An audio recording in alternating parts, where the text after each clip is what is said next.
Hello, Oilers fans. Austin here with today's pregame report between the Edmonton Oilers and the Dallas Stars. I took a few days off, just like the Oilers had a few days off, just to kind of rest and get myself ready for this final stretch of the season before the playoffs start, which I'm very much looking forward to. But the Oilers, they still have some unfinished business in the regular season. They're trying to maintain pace in the Pacific Division. The Los Angeles Kings and the Vegas Golden Knights continue to find ways to win. So for the Oilers, if they want to find a way to have home ice advantage at minimum in that first round of the playoffs, they're going to have to go on a bit of a run here, which is very difficult to do when you do not have Connor McDavid or Leon Draisaitl in your lineup for the foreseeable future. It was announced earlier this week by Chris Knobloch that they would not play any of the 3 games this week. So they will not play against Dallas, they will not play against Seattle tomorrow, and they will not play against the Calgary Flames on Saturday. But after that, we're not sure yet. I would imagine Draisaitl will likely be back before McDavid. That's kind of the vibe that I was getting from Chris Knobloch.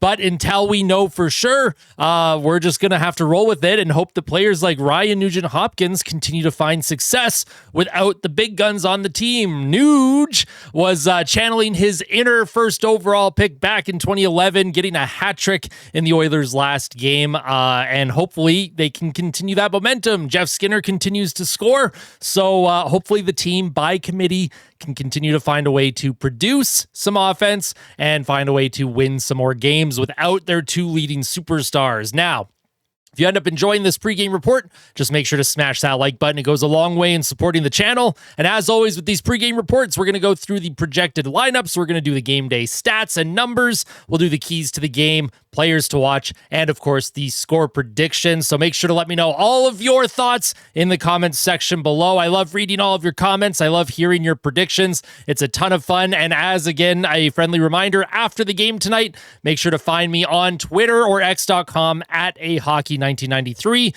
where you can submit your questions or comments that I will try and go through in tonight's post-game fan reaction. All right, long intro out of the way. Let's get into the projected lineup. So this was at practice the other day. You had Podkolzin with Nugent-Hopkins and Victor Arvidsson on line 1. This continues to be the Oilers' quote-unquote top line in the absence of McDavid and Draisaitl. And they have been a terrific top line for Edmonton, especially the effectiveness of Nugent-Hopkins. Victor Arvidsson is finding his offensive game at the right time, and Vasily Podkolzin continues to do all the right things with and without the puck. Obviously, we want a little bit more finish from Pods, so maybe he can become Podkolzin tonight for Edmonton. It would go a long way in helping this team beat a very, very good Dallas Stars team. Even though Dallas has had their injury troubles as well, they are still a very good and a very deep team up front. So this top line for Edmonton, no matter who they end up getting matched against, they're going to have to find a way to produce some offense and obviously be responsible in their own zone. On the second line, you have Kapanen moving up with Henrique and Hyman, getting a little bit more speed on that second line. Corey Perry was up there last game. Perry only played about 10, 11 minutes. So for Kapanen, I like the insertion of him on that second line because he does provide some extra speed. And Kapanen, I like what he does when he has the puck. I like his ability to get in on the forecheck, and he puts a lot of pressure on defenders. So that'll be good because guys like Adam Henrique are not very fast. They're not fast players. Henrique is not a fast player. He's never been a fast player, but he's a smart player. Adam Henrique, I'd like to see him produce a little bit more offense as well in the absence of McDavid and Draisaitl. Henrique historically has always been able to produce 20, 25, 30 goals sometimes. Obviously, he's not going to hit those marks this year, but a goal or 2 here or there would go a long way in helping this team win right now. And Zach Hyman, he's been hot lately. He has 8 points in his last 7 games. He's a +7 rating in those 7 games as well. So Zach Hyman, he's doing all the right things away from the puck, and he's getting in on offense as well. He had that late tying goal against Winnipeg the other night. So for Zach Hyman, let's see if he can find a way to keep producing as well. On the third line, you'll have Jeff Skinner with Matthias Janmark and Connor Brown. Once again, this line was together in the Oilers' last game. Jeff Skinner did manage to score a goal off a nice pass by Connor Brown. I think Jeff Skinner and Connor Brown, they work really well together. It's Matthias Janmark in that center position that it gets a little bit dicey sometimes. And Matthias Janmark, it's unfortunate because he's getting tons of opportunities. He's getting breakaways. He's getting opportunities on 2-on-1s. He's getting opportunities cycling the puck down low and finding himself in open areas. He's doing all the right things. He is going to score against a goalie with a shot at some point. I can feel it, and hopefully it's tonight for Edmonton. And then on the fourth line, you'll have Max Jones with Derek Ryan and Corey Perry. I actually really liked Derek Ryan's game the other night for Edmonton. I thought he was very effective in his limited ice time. Max Jones, he does not have the confidence in this coaching staff. I do imagine when Trent Frederick is ready to come into this lineup, Jones is going to be that first guy out. But for now, the Oilers don't have enough depth to handle Jones not in the lineup. They don't go the 11-7 route like Jay Woodcroft used to do when he was head coach. So for Max Jones, just try and find a way to be effective in whatever minutes you're given. I like his speed. I like his tenacity. I like his physicality. He's just a little bit too chaotic with where his positioning is on the ice, and I think that drives Chris Knoblauch a little bit crazy, but I'm not going to speculate on how Chris Knoblauch actually feels. That's just the vibes that I get because Jones, he's just all over the ice. He doesn't look very structured at all. I like his game, but it's not a Chris Knoblauch fit right now, but I'd love to be proven wrong. I'd love to see Max Jones pot one tonight. I'd even love to see Corey Perry continue his strong play this season. Corey Perry, of course, with 15 goals for the Edmonton Oilers. I'd love to see him get closer to 20. Imagine this 40-year-old vet getting 20 goals this season. Of course, that is very unlikely, but I would love to see it. On defense, you'll have Ekholm with Bouchard. Now, Ekholm, he did not participate in practice earlier this week, but I would imagine it's just maintenance because he is continuing to heal from whatever ailment bothered him earlier after the Four Nations where he had to take some time off, which is totally fine with me. Whatever he needs, whatever time off he needs, I want this lineup healthy for the postseason. And Evan Bouchard continues to produce very well offensively for Edmonton. He's really starting to find his rhythm now for the Oilers, and that is going to be key, especially on the power play and producing offense once the playoffs start. On the second pair, you'll have Nurse with Wallman. They were looking a little shaky recently, but their last game, I did like Nurse and Wallman. Once again, they have been playing better, and as a pair, I do like them overall. They're going to have to be very, very good tonight against a terrific Dallas Stars team. Look for Nurse and Wallman to have a big game for Edmonton. And on the third pair, you'll have Kulak with Troy Stecher. I'm not sure when Klingberg or Emerson are going to get back into the lineup, but right now it seems like Paul Coffey and Chris Knoblauch are trusting Troy Stecher over Klingberg or Emerson. I know Klingberg's been kind of dealing with some kind of ailment. They haven't specified what it is. I thought he'd be back by now. And Ty Emberson, he's kind of lost that number 6 spot to Troy Stecher with his play. Emberson was really struggling after the Four Nations. So whenever Emberson does get back in the lineup, hopefully he's able to play much better than he had been before he was taken out. And in goal, we're going to have Stuart Skinner. He's going to get the start tonight against the Dallas Stars. Of course, Skinner did not have his best game the other night for Edmonton. He gave up a few too many goals than he would have liked against Seattle. However, I do expect Skinner to bounce back. I expect him to have a better game. The last time these two teams met, the Oilers had a 5-1 lead heading to the third period. Let's try not to make this a 5-4 game for Edmonton. If they have a lead heading to the third, find a way to lock things down, find a way to make some saves as well. Now let's get into the game day stats. The Dallas Stars this season, they are 45-21-4. They are 6-2-2 in their last 10. They are 12th in expected goals, 13th on the power play. They rank number 1 on the penalty kill. So if the Oilers get a power play or two, it's going to be very difficult to find a way to score against that incredible penalty kill for the Dallas Stars. They are 6th in goals per game. They are 4th in goals against per game. Of course, Jake Ottinger leading the charge there. But they also have a very good backup in Casey DeSmith. Casey DeSmith has been very effective for Dallas earlier this season. Now, I'm not sure if it's going to be DeSmith or Ottinger. I imagine it's Ottinger and net, but they have two very good options, of course.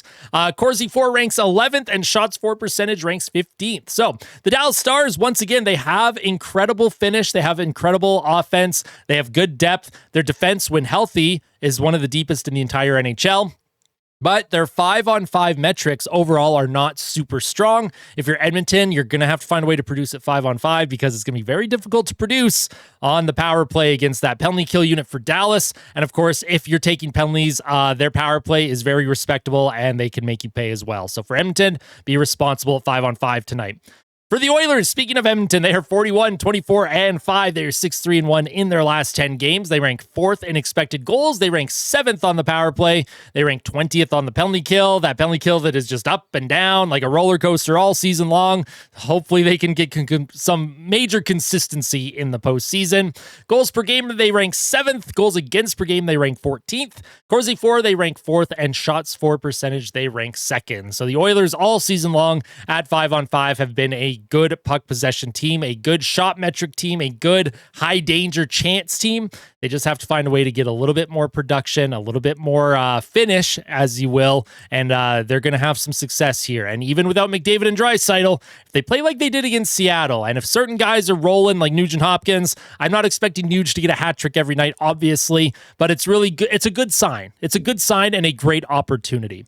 Now, speaking of opportunity, the keys to the game for the Edmonton Oilers. Number one, find your legs. The Oilers have been off for 3 days, so they may have a little bit of rust to wear off, and it could take about 10 minutes in that first period for everyone to get a couple shifts and find their legs and get going.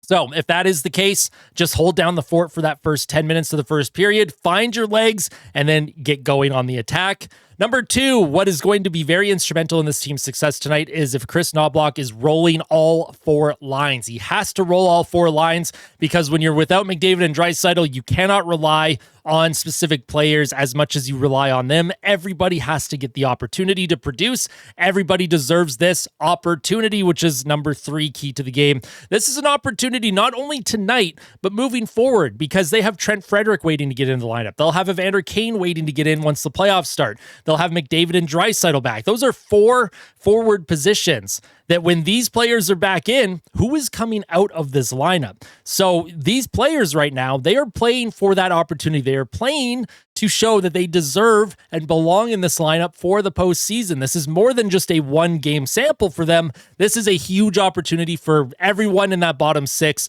to contribute meaningfully and make the decision really hard for the coaches on who they're going to take out for game 1 of the playoffs, assuming Edmonton gets there. I don't want to get ahead of myself, but embrace the opportunity tonight for Edmonton. That is their 3rd key to the game.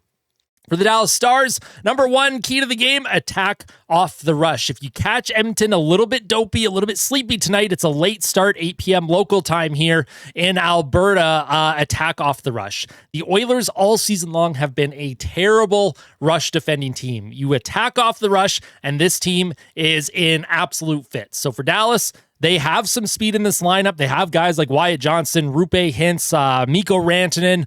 They have guys who can move their feet. Attack off the rush, and you'll find success tonight. Number 2, special teams. If you get your power play opportunities, take advantage of Edmonton's shaky penalty kill. The kill has been good as of late, but they did give up a couple power play goals to Seattle the other night. If you're Dallas, your penalty kill is phenomenal. You can find a way to shut Edmonton's power play down without their top players. And if you can find a way to get a power play goal or 2, you're going to have tons of success. And number 3, shoot the puck. Obviously, you want your team to shoot the puck as much as possible, but you don't want to just give up possession. You know, the Edmonton Oilers, they have guys who will just throw the puck from anywhere and they lose possession. Guys like Darnell Nurse who lead the team in shot attempts from the blue line, and 90% of the time it's just a wasted shot into the crest of the goalie. It's not a meaningful shot. For Dallas, though, any shot can be meaningful because of how shaky Edmonton's goaltending has been. We know how shaky Stuart Skinner can be, and if you're Dallas, get pucks towards Stuart Skinner, try and break his confidence as early as possible, and they're going to find a way to win this game. Now, my players to watch, of course, for the Edmonton Oilers, we're going Nugent-Hopkins. He had that hat trick the other night against Seattle. I'm expecting Nugent-Hopkins to continue to be the driving force for Edmonton, that leader who has been with the team since 2011. He is their longest tenured Oiler on the roster. And for Nugent-Hopkins, this is his opportunity to run the team the way he used to be the guy years ago, 10, 11, 12 years ago for the Oilers. So Nuge, let's see if he can continue his recent offensive surge and help Edmonton win another hockey game against a terrific Stars team. And for Dallas, my player to watch is going to be Thomas Harley, one of the best, most underrated defensemen in the entire NHL. Thomas Harley is phenomenal. And with all the injuries to Dallas's defensive core this season, watch Thomas Harley. Look for him to play about 30 minutes tonight for Dallas, and look for him to be effective in every single minute that he is on the ice. Now, with all that said, this brings us to our score prediction. And unfortunately for Oilers fans, please don't be too mad at me. I'm just taking the realistic approach here without McDavid and Draisaitl and against the Dallas Stars. I know Edmonton beat Seattle the other night and Nugent-Hopkins had a hat trick. Dallas is a little bit better than Seattle, and by a little bit, they're significantly better than Seattle. Until Edmonton can prove that they can win without McDavid and Draisaitl against a good team, I'm going to go 4-2 Stars tonight. I think it's going to be much harder for Edmonton to produce offense against this Dallas team with very good goaltending. And of course, Dallas, they have a lot deeper forward group than Edmonton right now. This is not a knock on the Edmonton Oilers. This is not me saying I don't want the Oilers to win. I'm just taking the realistic approach. I do hope I am wrong. I hope the Oilers prove me wrong. Once I do the post-game fan reaction, I hope we're reacting to a massive Oilers win tonight, and we're all feeling good heading into their game tomorrow against Seattle. So if you're still watching at this point in the video, thank you all so much. I appreciate your patience waiting for a new video for me. Yes, I took a few days off. This is not going to happen any longer because we have a stretch run to the end of the season. And then once the playoffs start, it's going to be continued daily content here. So I look forward to the game tonight. I will see you all in the post-game fan reaction. If you enjoyed the video, smash the like button. And if you really liked it, you can hit that subscribe button. It goes a long way in helping me out. We're going to be climbing towards 5,000 subscribers soon, which is very, very exciting. And of course, before the game tonight, tell someone that you love them. And as always, fight like a kid, fight like Ben. Let's go Oilers. We'll see you in the post-game fan reaction.